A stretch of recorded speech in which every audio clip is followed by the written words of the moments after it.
qui se veut ouvert. Le dialogue devrait être une constante dans notre pays. Mais qu'est-ce qu'on constate? En même temps, certains acteurs politiques réclament le dialogue. Lorsque le dialogue est ouvert, ils posent tellement de conditions qu'eux-mêmes s'excluent du dialogue. Et après, veulent encore revenir au dialogue. Il faut que les uns et les autres soient disposés à se mettre autour de la table pour discuter. Ça, je n'ai pas dit que c'est ce qui va rythmer le calendrier, mais le dialogue est indispensable.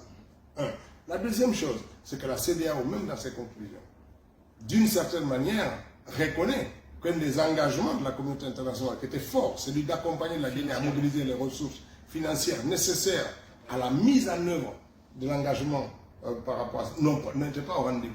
Et donc, lui-même comprend qu'il y a une forme de mea culpa qui ne dit pas son nom. Donc, la Guinée reste attentive à ça. Néanmoins, le gouvernement a mis des moyens. Aujourd'hui, on est dans une phase très avancée du recensement avec le RAVEC, qui est en cours d'exécution. La Constitution est en marche dans la rédaction et la vulgarisation. Ça veut dire qu'on n'attend pas quand même la communauté internationale pour poser des jalons qui sont nécessaires pour un retour à l'ordre constitutionnel. Maintenant, est-ce que ce qui est important, c'est de rythmer ça dans un calendrier ou de s'atteler à mobiliser les moyens nécessaires à ça? Parce que ça ne sert à rien de se dire qu'on va prolonger de 1 an, de 6 mois, si on n'a pas les moyens financiers nécessaires et puis la volonté des acteurs de travailler ensemble pour que notre pays continue sa marche vers le développement. Parce que c'est ce qui est important, qu'on réduise les polarisations sur les hommes, qu'on réduise les contradictions liées au statut de tel ou tel, mais qu'on travaille ensemble avec une seule volonté, celui de faire en sorte que la Guinée réunisse de nouveau tous ses fils et toutes ses filles pour un développement plus intégré, plus ouvert à tous ces enfants. Et ça, c'est fondamental pour nous.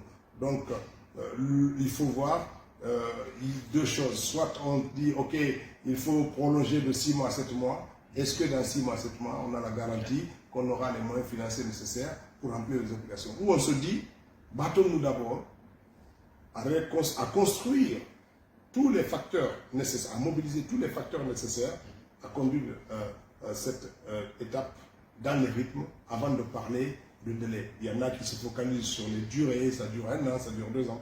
Nous essayons à chaque fois que c'est possible de mobiliser les moyens pour construire les bases d'une société plus réconciliée et plus regardante et plus attentive vers ses fils et filles. C'est ce qui nous importe et nous travaillons dans ce sens-là.